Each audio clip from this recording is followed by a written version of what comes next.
भगवान श्री बिन घन परत फुहार प्रवचन माला के शुभारंभ पर हम आपके चरणों में अपने प्रेम और नमन निवेदित करते हैं। संत सहजोबाई के कुछ पद हैं। राम तजू पे गुरुन विसारूं, गुरु को सम हरि को न निहारूं। हरि ने जन्म दियो जग माही, गुरु ने आवागमन छुटाही। हरि ने 5 जोड़ दिए साथा, गुरु ने लई छुटाई अनाथा। हरि ने कुटुंब जाल में घेरी, गुरु ने काटी ममता बेरी। हरि ने रोग भोग उरझायो, गुरु जोगी जग कर सवै छुटायो। हरि ने कर्म भर्म भरम आयो, गुरु ने आत्म रूप लखायो। हरि ने मोसू आप छिपायो, गुरु दीपक दे ताहि दिखायो। फिर हरि बांध बंध मुक्ति गनि लाए, गुरु ने सभी भर्म मिटाए। चरण दास पर तन मन बारूं, गुरु न तजूं हरि को तज डारूं। भगवान हमें कृपा कर इनका अर्थ बताएं।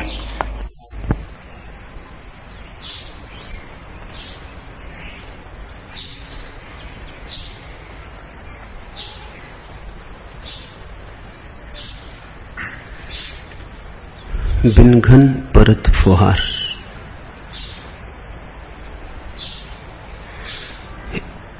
यह वार्ता माला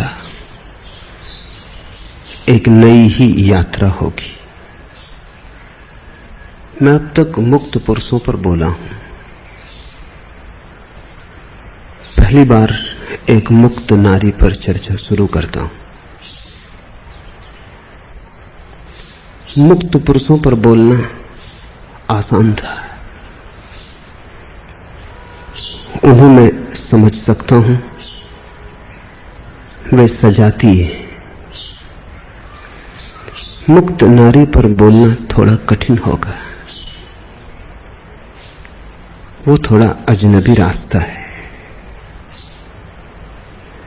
ऐसे तो पुरुष और नारी अंतरतम में एक है, लेकिन उनकी अभिव्यक्तियां बड़ी भिन्न भिन्न हैं।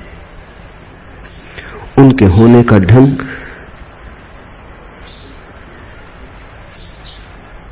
उनके दिखाई पड़ने की व्यवस्था, उनका वक्तव्य, उनके सोचने की प्रक्रिया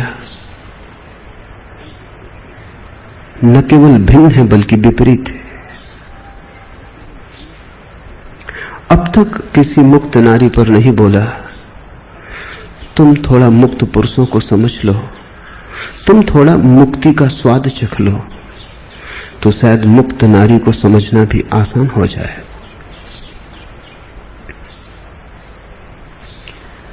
जैसे सूरज की किरण तो सफेद है, पर प्रिज्म से गुजरकर 7 रंगों में टूट जाती है। हरा रंग लाल रंग नहीं और न लाल रंग हरा रंग है, यद्यपि दोनों ही एक ही किरण से टूटकर बने और दोनों अंततः मिलकर पुनः एक किरण हो जाएंगे। टूटने के पहले एक थे, मिलने के बाद फिर एक हो जाएंगे, पर बीच में बड़ा फासला है और फासला बड़ा प्रीतिकर है। बड़ा भेद है बीच में, और भेद मिटना नहीं चाहिए, भेद सदा बना रहे, क्योंकि उसी भेद में जीवन का रस है। लाल लाल हो, हरा हरा हो, तभी तो हरे वृक्षों पर लाल फूल लग जाते।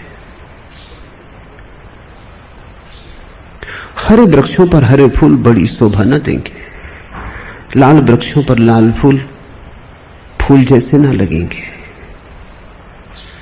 परमात्मा में तो स्त्री और पुरुष एक है, वहां तो किरण सफेद हो जाती, लेकिन अस्तित्व में, प्रगट लोक में, अभिव्यक्ति में बड़े भिन्न है, और उनकी भिन्नता बड़ी प्रीतिकर है। उनके भेद को मिटाना नहीं है, उनके भेद को सजाना है, उनके भेद को नष्ट नहीं करना है, उनके भीतर छिपे अभेद को देखना है।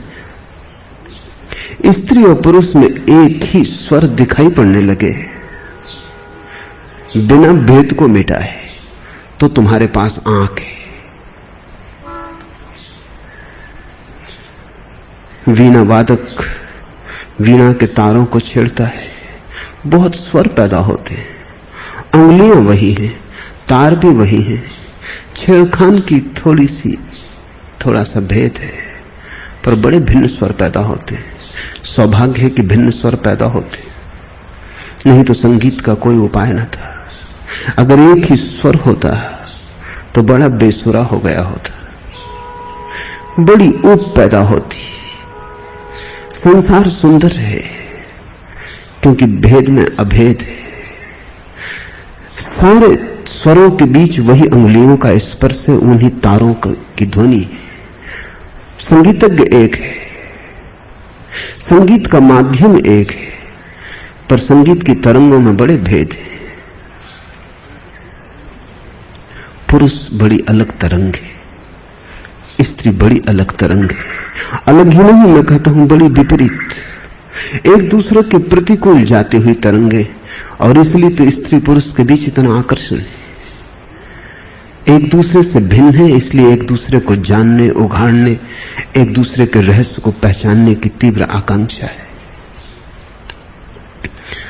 मैं कबीर पर बोला, फरीद पर बोला, नानक पर बोला, बुद्ध, महावीर और सैकड़ों मुक्त पुरुषों पर बोला। वो बात एक सुरी थी, आज दूसरे स्वर को जोड़ता हूं। इस दूसरे स्वर को समझने के लिए उस पहले स्वर ने तुम्हें तैयार किया है, क्योंकि एक बड़ी अनूठी घटना घटती है। पुरुष भी जब मुक्ति के आखिरी सोपान पर पहुंचता है तो स्त्री जैसा हो जाता है, स्त्रीवत हो जाता है। यही तो फरीद ने कहा कि आशिक मासूक हो गया, वो जो प्रेमी था अब प्रेसी हो गया। और फरीद अपने से ही कहता है कि बहन, अगर तू ऐसा कर कि उस एक सच्चे की ही आस तुझ में रह जाए तो प्यारा बहुत दूर नहीं। अगर तुम बुद्ध के जीवन को समझो तो तुम बुद्ध के जीवन में वैसी स्त्रीणता पाओगे जैसी श्रेष्ठतम स्त्री में कभी कभी उपलब्ध होती। वही सुकोमल भाव पाओगे। कहो उसे करुणा, लेकिन अगर गहरे में झांक कर देखोगे तो पाओगे वो करुणा बुद्ध के भीतर जन्म रही नई स्त्री का अनुसंग है, छाया है। महावीर में तुम उसे अहिंसा की तरह पाओगे। लेकिन जब भी कोई पुरुष मुक्त होगा तो अचानक तुम पाओगे उसके जीवन में बड़ा स्त्रीण माधुर्य आ गया। ये सभी गुण जिनकी फरीद ने चर्चा की, धीरज, सील, ये सभी गुण स्त्रीण हैं। सील स्त्रीण गुण है, बहुत सुकोमल है। और धीरज, धैर्य स्त्रीण गुण है। पुरुष में धैर्य नहीं, पुरुष बड़ा अधीर है, सदा जल्दी में। अगर पुरुष को बच्चे पालने पड़े तो संसार में बच्चे नहीं बचेंगे, उतना धैर्य नहीं। अगर पुरुष को गर्भ संभालना पड़े तो गर्भपात ही गर्भपात हो जाएंगे संसार में। कोई पुरुष गर्भ को संभालने को राजी ना हो। 9 महीने की प्रतीक्षा किसे हो सकती है? पुरुष जल्दी में, तेजी में, समय का उसे बड़ा बोध है। स्त्री अनंत में जीती है, पुरुष समय में जीता है। मैं मुल्ला नसरुद्दीन के घर मेहमान था। हम दोपहर के विश्राम के बाद बैठ के गपशप कर रहे थे, बिस्तर पर ही बैठे हुए थे कि पत्नी ने झांका और उसने कहा कि सुनो जी, बच्चों को संभालना, मैं थोड़ा डॉक्टर के पास जाती हूँ, दांत निकलवाऊं। मुल्ला उछल के खड़ा हो गया, कोट में हाथ डाल लिया, बोला ठहरो फजलू की माँ, तुम ही बच्चों को संभालो, दांत मैं निकलवा आता हूं। बच्चों को संभालना ऐसा उपद्रव है, उतना धैर्य पुरुष के पास नहीं। बच्चे को बड़ा करना तो बहुत मुश्किल होगा, 20-25 वर्ष लगते, तब कहीं कोई बच्चा अपने पैरों पर खड़ा हो पाता है। धैर्य स्त्री के लिए सुगम है, पुरुष के लिए साधना है। इसलिए फरीद कहते हैं धैर्य साधो। स्त्री मन को लगेगा इसमें साधने जैसा क्या है, ये मैं तुम्हें फर्क समझा रहा हूं। स्त्री मन को लगेगा धैर्य में साधने जैसा क्या है, धैर्य तो है ही। फरीद कहते हैं सील साधो। स्त्री को लगता है सील न हो तो बात ही क्या हुई, सील तो स्वभाव है। स्त्री को अगर साधना हो तो सील को तोड़ना साधना पड़ता है। सील उसे सहज आता है, जैसे वृक्षों में पत्ते आते हैं ऐसे स्त्री में सील आता है। सीलवान पुरुष खोजना जरा मुश्किल होता है, सीलहीन स्त्री भी खोजनी जरा मुश्किल होती है। स्त्रियां अगर सील खोती हैं तो पुरुषों के प्रभाव में खो देती हैं, और पुरुष अगर सील को उपलब्ध होते हैं तो स्त्रियों के प्रभाव में उपलब्ध होते हैं। जो पुरुष के लिए बड़ा तपश्चर्या से मिलता है वो स्त्री को जन्म से मिलता है। कुछ और बातें हैं जो पुरुष को जन्म से मिलती, स्त्री को नहीं मिलती। अगर स्त्री को सैनिक बनना हो तो बड़ी तपश्चर्या से गुजरना पड़ेगा, लेकिन साधु बनने के लिए किसी तपश्चर्या से नहीं गुजरना पड़ेगा। अगर स्त्री को युद्ध के मैदान पर जाना हो तो बड़ी तैयारी करनी होगी, बड़े प्रशिक्षण से गुजरना होगा। लेकिन स्त्री को अगर मंदिर में जाकर प्रार्थना करनी हो, पूजा करनी हो, अर्चना करनी हो, तो उसे किसी से भी सीखने की जरूरत नहीं है। तुम छोटी सी बच्ची को मंदिर ले जाओ और जैसे वो जन्म से जानती है कि मंदिर में कैसे झुकना, और तुम लड़के को ले जाओ, तुम उसकी गर्दन झुकाओ, वो खड़ा हो जाता है।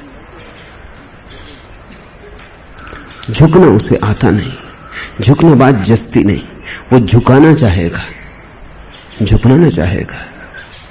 पुरुष के लिए संघर्ष स्वाभाविक है, युद्ध स्वाभाविक है। पुरुष जीतने का एक ही रास्ता जानता है, संघर्ष।